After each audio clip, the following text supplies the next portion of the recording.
Veja como foi a vitória do Atlético ontem sobre o Rio Verde. Rio Verde Atlético e o Mozar Veloso do Carmo quase vazio. O time da casa começou buscando gol. A cabeçada de Saulo foi nas mãos de Clever. Tito saiu da marcação e esquentou as mãos de Felipe Aleluia. De cabeça, René quase abriu o placar. Nos acréscimos, boa chance para o Rio Verde, mas Lucas Cassiano se atrapalhou. E o primeiro tempo terminou sem emoções, mas com atrações. O sósia do Ronaldinho Gaúcho e a Fernanda Rocha, musa do Rio Verde. 45 minutos finais para quem sabe sair o gol. Lucas Cassiano finalizou com perigo, arrancou aplausos do torcedor. Após escanteio, a bola sobrou para René Santos, mas ele acertou foi o goleiro Aleluia. Christian fez boa jogada, tentou no meio. No rebote, Lucas Rocha isolou.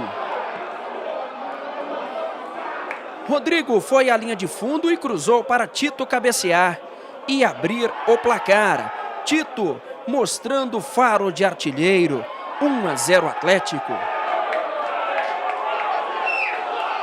O Dragão queria mais. Tomás Bastos cobrou falta e Bruno Rezende marcou pênalti. Tocou no braço de alguém na barreira. Tomás Bastos foi para a cobrança e conferiu. Segundo gol do Atlético no Velozão. Tomás Bastos no meio do gol, ampliando o placar. O Rio Verde não jogou a toalha e Rangel obrigou Clever a fazer boa defesa. Saulo na cabeçada e uma defesa plástica de Clever. Lucas Cassiano tirou da marcação e chutou na rede por fora.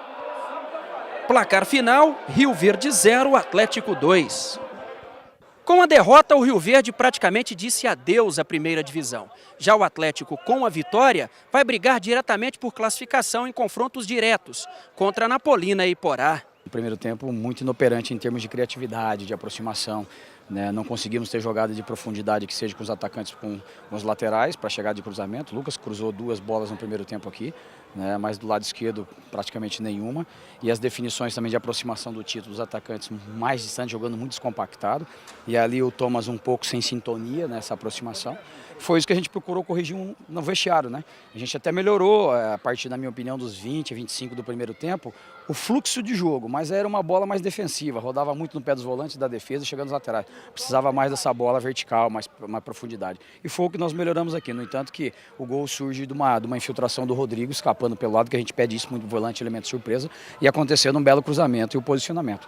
E a partir daí é óbvio, começou a surgir as oportunidades, os espaços, e o jogo ficou mais aberto para nós, até inclusive para buscar, como buscou o segundo, e depois até teve a chance de ter terceiro gol. A equipe veio para um jogo desse aqui, a equipe bem postada, posicionada, mas acontece os erros individuais, A nossa equipe realmente é limitada, não adianta a gente ficar escondendo. E é o que nós podemos fazer, é isso aí. E não tem agora outra condição que não seja essa. No segundo tempo conseguimos acertar alguns detalhes ali, o professor Tencati foi inteligente, acertou os detalhes que faltavam. Criamos bastante jogadas no segundo tempo e conseguimos sair com a vitória. Fizemos um jogo de inteligência aqui hoje, a gente sabia que ia ter dificuldade contra a equipe do Rio Verde. Primeiro tempo a gente equilibrou a partida, E sabia que eles ia dar um cansaço na equipe deles. E no segundo tempo a gente foi feliz no cruzamento ali, o Tito também foi muito feliz na finalização e a gente está vivo na briga, Agora tem o clássico contra o Goiás e a gente vai com tudo no clássico para buscar nosso objetivo, que é estar na semifinal, que eu falo desde o começo. Bom que o Tencati está aqui para a gente discutindo o jogo com ele, Evandro? E Tencati, ontem até que enfim o Rodrigo jogou bem, porque participou mais, parece que mais confiante, talvez com as suas instruções, saiu para o jogo, participou do primeiro gol. Penso que acrescentou um pouco daquele Rodrigo que nós vimos aqui no Goiás, Não, exatamente. Até contra a Aparecidense já ele tinha feito um bom jogo. Até nós tivemos um pênalti aos 48. Que o Thomas no segundo Bastos tempo errou. Que o Thomas desperdiçou, que o goleiro pegou, na verdade, E até uma jogada que o Rodrigo infiltra na área, E ele faz o lance de cruzamento e o cara coloca a mão na bola da Aparecidense. E de novo eu tenho insistido com ele, com o Diego. Volante não pode ficar só trabalhando paralelo e só lateralmente. Tem que usar o diagonal, o vertical, trabalhar na direção do gol. E foi uma infiltração dessa que ele pegou. Você sabia que é uma característica dos últimos anos do Atlético, desculpe, porque você pega os grandes times do Atlético, Evandro? Robson e Pituca, Anailson e Wesley. né? Quando o Mauro Fernandes às vezes invertia o Wesley com o Robson, eram os volantes que tomavam conta do pedaço, né? E você precisa desse elemento surpresa hoje, Exatamente, porque o futebol está muito congestionado em alguns setores, né? Então, quando às vezes você desloca a marcação para esse setor, para aquele setor, quem é que vem? É o elemento surpresa que vem de trás, é o volante, é o lateral numa ultrapassagem, nessas jogadas muito fortes de lateral, com o volante e o atacante do lado, né? Que já que a gente tem jogado com meia só que é o Thomas, né? Então sobrecarrega demais ele. Se os volantes não participar, a gente fica muito dependente do Thomas. Então, aí com os volantes participando, e quando participa, o jogo melhora. A classificação de vocês, se ela acontecer, porque o Atlético, se a gente analisar, tem os adversários mais terríveis. É o Clássico com o Goiás, é o Manapolina lá brigando por vaga, Exato. e finalmente o Iporá brigando por vaga aqui também. Mas se chega muito forte também, né, Cláudio? Eu acredito que sim, Evandro. Eu acredito que nós melhoramos muito o aspecto da segurança da equipe, principalmente individual dos jogadores. Na minha chegada aqui, então eu vi um grupo muito inseguro, muito frágil, né? E isso a gente foi fortalecendo internamente, né?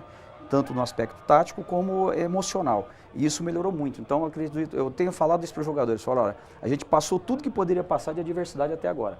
Então, o Atlético chegando, nós passamos por todos esses momentos ruins. Então, o Atlético vai chegar realmente forte. Por quê? Porque o que já tinha que passar de dificuldade passou. Então, vai chegar para decidir. Então, essa é a nossa esperança.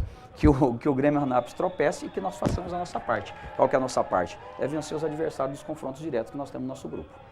Pois não, Doni? O que é mais difícil?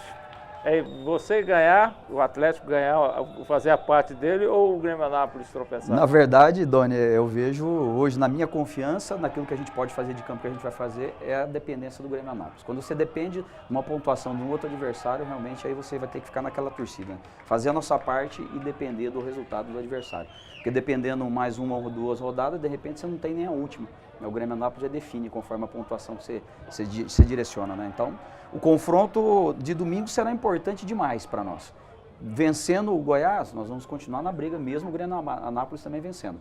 E aí vai ser rodada a rodada, não tem jeito. Tencate, olhando o jogo ontem e vendo jogo a jogo, emergencialmente você precisa de uma melhora técnica dos seus jogadores?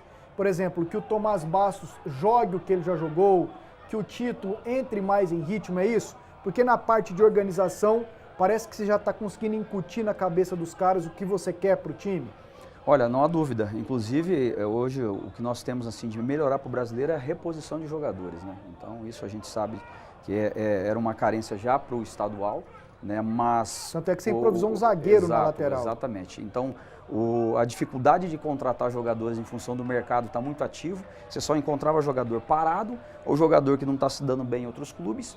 E aí você trazer apostas de novo para um estadual para virar de repente para o brasileiro, nós preferimos não. Então insistir que o elenco está aqui e realmente apostar no que daria na sequência estadual. A minha meta na chegada era tirar o clube da situação que se encontrava, estava na zona de rebaixamento, apenas com 2 pontos, né, inclusive abaixo do próprio Rio Verde naquele momento.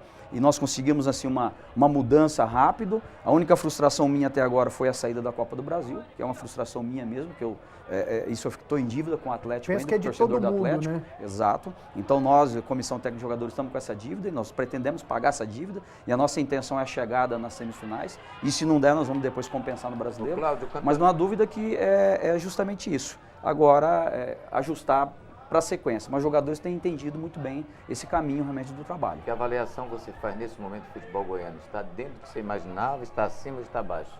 Não, na minha opinião está numa média.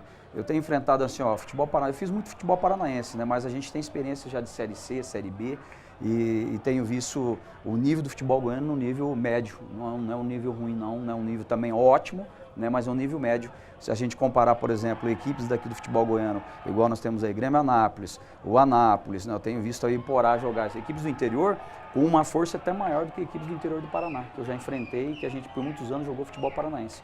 Então, até o futebol paranaense, quem era muito forte sempre foi o Cianorte, o Londrina, o próprio Maringá. Surgiu o Operário agora. E os demais sempre dificuldade. Aqui não, aqui você vê que o interior tem se mobilizado. A Aparecidense, né, que é considerado interior, né, uma equipe fortíssima, né? Então sempre tem feito ótimos trabalhos, né? Então eu tenho visto assim um nível do futebol goiano muito bom.